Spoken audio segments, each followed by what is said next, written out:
Hello and welcome to more Professor Layton and the Curious Village. Last time, we caught our new team member, caught Zapdos, who is not our new team member, and resolved to make our way towards someplace interesting. I decided that since Miko is underleveled for the team, I will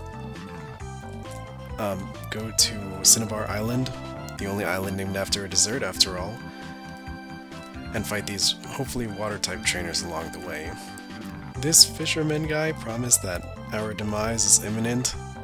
Personally, I don't see it, but if he says so, I think this is actually probably just going to be a good matchup for Neuvillette. This trainer normally uses 6 Magikarp, and I didn't really resolve to change that. One thing I also did was I did some research into the evolution conditions and move sets in the game, and I realized that there is no longer any reason to keep holding off on Neuvillette's evolution. So let's just evolve Neuvillette right in front of this fisherman. We've already seen Bloom thanks to... No, we've already seen Vileplume thanks to Misty's team. So we know what it looks like, but I did miss seeing that umbrella. Beautiful, fabulous. Whoever drew that sprite did a really good job. And what's more, we can also use our Thunderstone. Okay, never mind, we can't use our Thunderstone on Miko.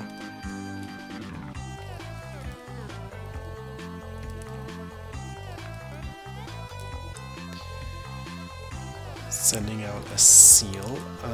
Miko can probably handle that, especially if we get the lucky paralysis. Horsey we know Miko can handle. And Staryu I will risk staying in. And we do get poisoned, but it's not that big a deal. Okay, I will heal and we'll make our way back here. Okay, so I healed, we're back. Team is at full HP. I realized when I looked into the game's files that I didn't change Vulpix's evolution requirement to be by level up or by some other condition. I just completely forgot to touch it, and so Vulpix still evolved by Firestone as a holdover from when it was a fire type, which was an oversight on my part, so I decided to fix it for my copy of the game so we can evolve Miko here. Yeah, as I said, I never thoroughly playtested this game. I should have found that out earlier. But I will update the publicly available copies of the game to include this fix. So I'll go into Poke Community, upload the new IPS file, and do the same in Hectix as well. So in case you've been following along with my playthrough, you can download a new save or you can download the new update and your save should be compatible.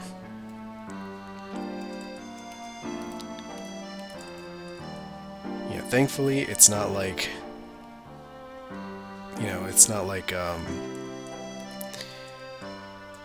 Pokemon Elysium where the game takes place in 2 parts and you need to transfer your save state from one part to the other. Very finicky. Damn, this Starmie is kind of destroying me right now. That's okay, we ultimately win without any casualties. And I already know Miko outspeeds Tentacruel. We've seen before, Tentacruel is a bug type in this game, but it's worth staying in anyway just for the experience. Here I think is where Nimbus really comes into fruition because we actually have a Rain Setter for him now. So we can take advantage of Rain Dish to the fullest extent possible. I know there aren't that many trainers between here and Cinnabar, so I will skip them for now so that we can heal and then return when we're in a better condition. But here we are, Cinnabar. That event with the door being locked triggers the moment you step foot on that tile, so if you don't want to accidentally encounter that dialogue, just don't run in front of the gym.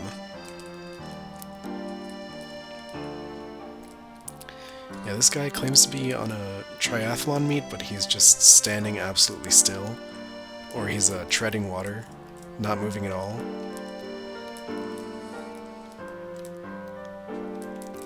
That's a pretty interesting tactic. I've never seen anyone attempt to win a triathlon by doing absolutely nothing.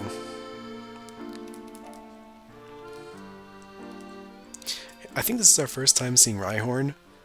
I would say Rhyhorn is the most drastically changed out of all the designs.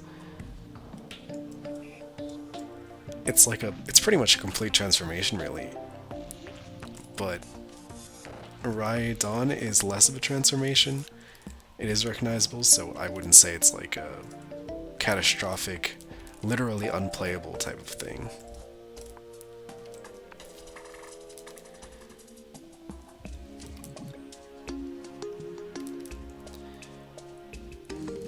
Yeah, Miko is doing really well at taking care of these relatively easy trainers now that we have Ninetales instead of just a Vulpix.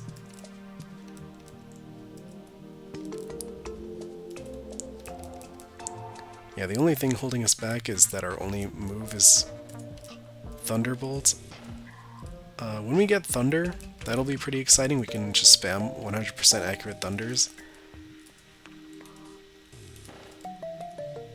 If need be, I will get the TMs for Thunder because we have really 3 Pokemon on our team, Cold Front, Nimbus, and Miko, that can abuse Thunder and Rain. And you already know that if this was a Gen 5 ROM hack, or with a ROM hack with Gen 5 mechanics, I would have definitely given both Blastoise and Gengar Hurricane to take advantage of the rain even better. That would have just been diabolical.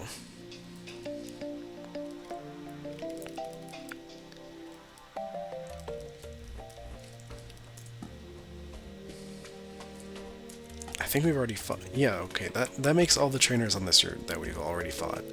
And Miko is almost caught up with the rest of the team, but there are still trainers to the east. And so I'll fight those, see if that's enough to get Miko caught up, and then we'll decide what to do thereafter. The east coast of Cinnabar, infamous for containing Missing No.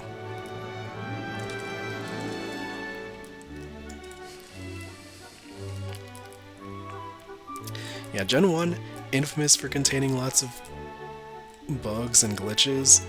The developers probably playtested Gen 1 as much as I did with this game, which is to say not very thoroughly.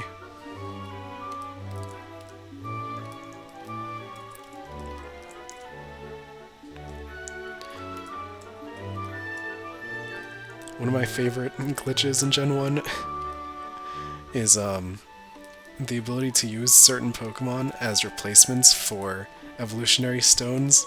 So I think I remember using an Onyx to evolve a Shelder into a Cloyster because it has the same internal ID as a Waterstone or something like that.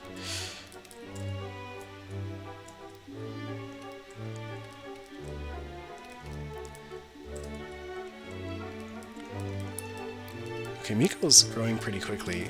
He's already on level 36, so that puts him on par with the rest of the team. Yeah, this lady accidentally ate some big pearls. It's pretty unfortunate. I don't think big pearls constitute a healthy part of your diet.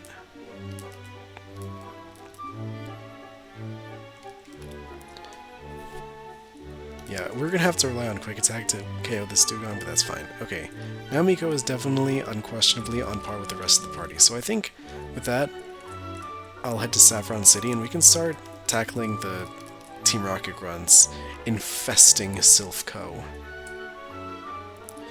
This guy is also pretty hilarious because he originally stands in front of the door. Then he falls asleep and he's like, oh, it would be rude of me to fall asleep in front of the door. I better step aside.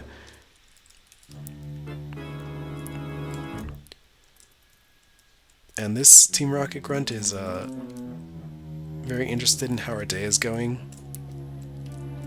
It's only polite of him to ask.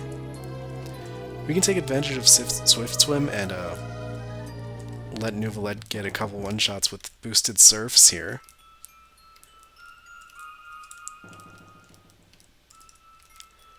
We get hit with Fake out there, but it doesn't do that much damage, and we'll outspeed even this Doug trio, who's normally really fast, because we're just built different. Nouvellette, C6, R5 Nouvellette, just carries.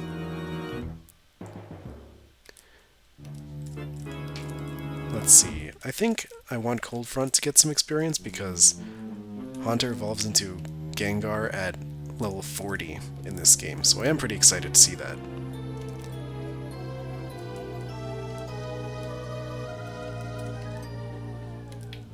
It'll also be nice to actually be able to use Weather Ball to its fullest effect. Right now, our ability prevents us from using it, other than, you know, its regular 50 base power normal move. Just gonna pretty much bounce off of everything. This guy just finished a MATLAB simulation. That's pretty relatable. I'm sure it's relatable to the audience as well. After all, we all know MATLAB is a completely ubiquitous software that everyone has used at some point. Definitely not an inside joke that I felt like writing simply because I thought it was funny. No, I would never do that. My ROM hack has sweeping general appeal.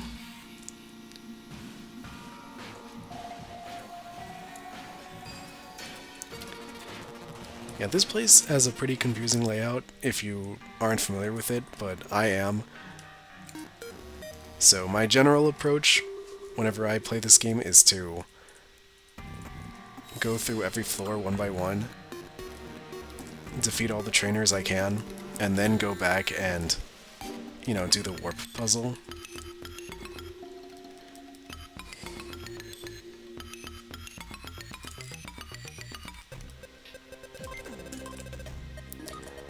Alright, Cold Front is slowly getting there. What's nice about Dig is that even though it's not as strong as Earthquake, it lets us get some Sand Chip.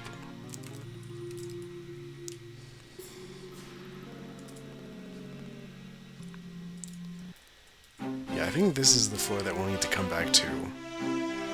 You see that room is gated on both sides by gates that require the card key. We'll need to come back there.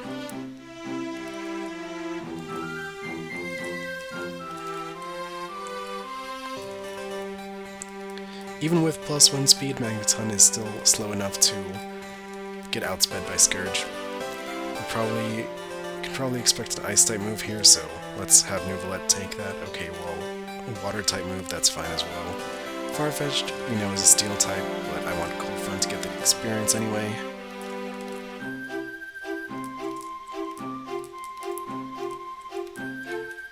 Alright, Weezing, we know, is Poison Psychic. You get Poison, not very fun, but Cold Front gets a level out of that. And if I remember correctly, the bed on which you can sleep is on the 9th floor? No. Never mind, I was wrong. Or it is, I think it is on this floor, but you need the card key to access it.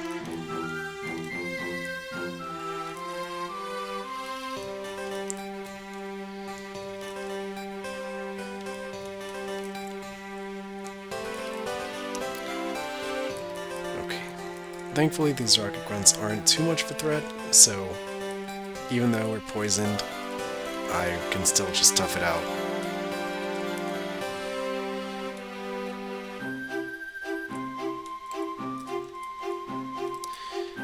This Grunt is claiming that Team Rocket is going to merge with this company.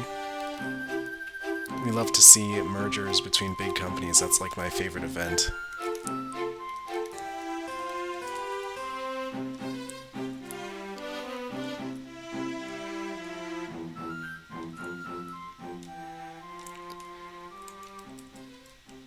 This guy is looking for intruders in just a random office, just a random meeting room. He's just like casually sauntering around.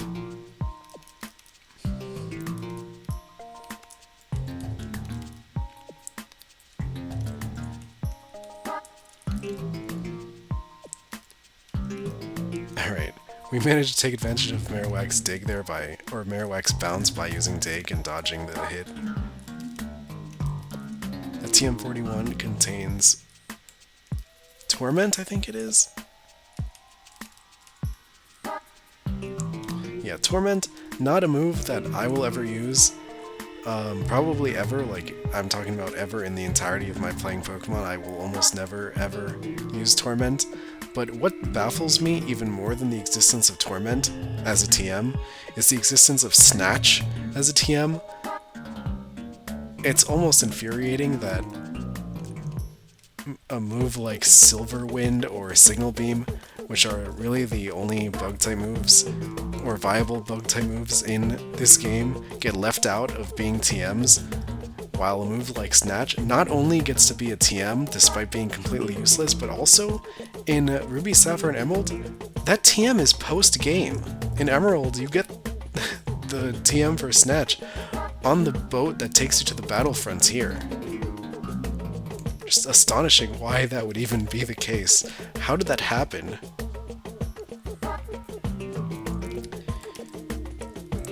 Fortunately, it is possible to change TMs with the ROM hacking tools that I use to make this hack. It's not the easiest thing, and there is no palette for a bug-type TM, since, you know, every TM type has its own color, but it was never assigned to bug because there are no bug-type TMs. So either you draw your own or you use one of the default palettes that don't exactly fit.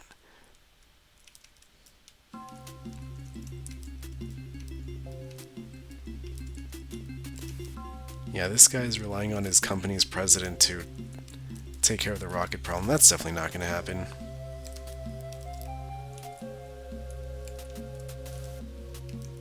Alright, we got Focus Punch there. Once again, not a TM that I'm going to be using.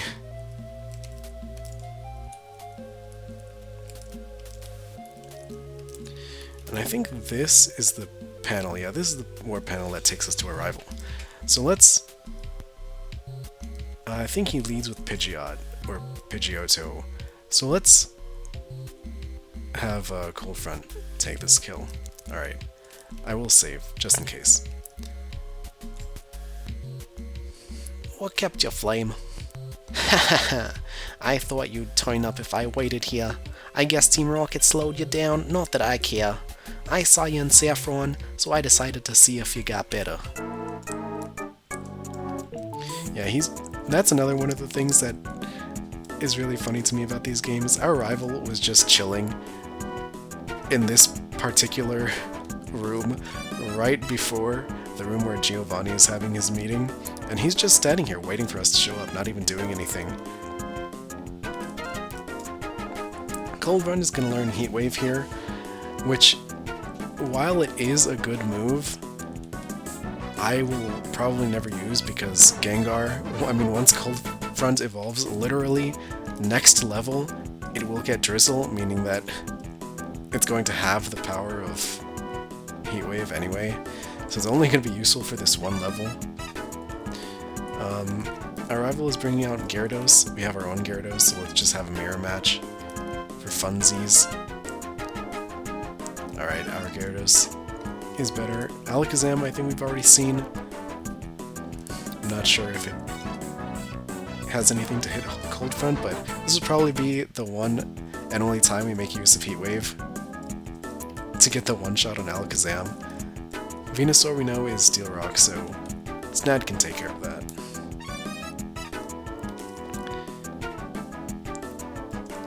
Alright, Venusaur attempts to set up on me, but it doesn't do anything. If it had used Meteor Mash there, Snad might have taken some serious damage, but thankfully that doesn't happen. Okay, well, we can use Heat Wave a second time here, and a third connects to get us the KO on Growlithe. Oh man, so you are ready for the boss rocket. Well, Flame, I'm moving on up ahead. By checking my Pokedex, I'm starting to see what's strong and how they evolve. Am I a genius or what? I'm going to the Pokemon League to boot out the Elite Four. I'll become the world's most powerful trainer. Flame, well, good luck to you. Don't sweat it. Smell ya. Yeah, I don't know how this guy is viewing how the Pokemon evolve in the Pokedex. That's not a feature. That's never been a feature in any Pokemon game. If anything, it's ROM hacks that sometimes do that, but with that said, I think I will end things here. We got a lot done. We leveled Miko up to be on par with the rest of the party. Cold Front is right on the precipice of evolving, only 1 or 2 more battles. And so, I will leave that as a cliffhanger. Man, I'm so good at planning. That said, thank you for watching, and goodbye.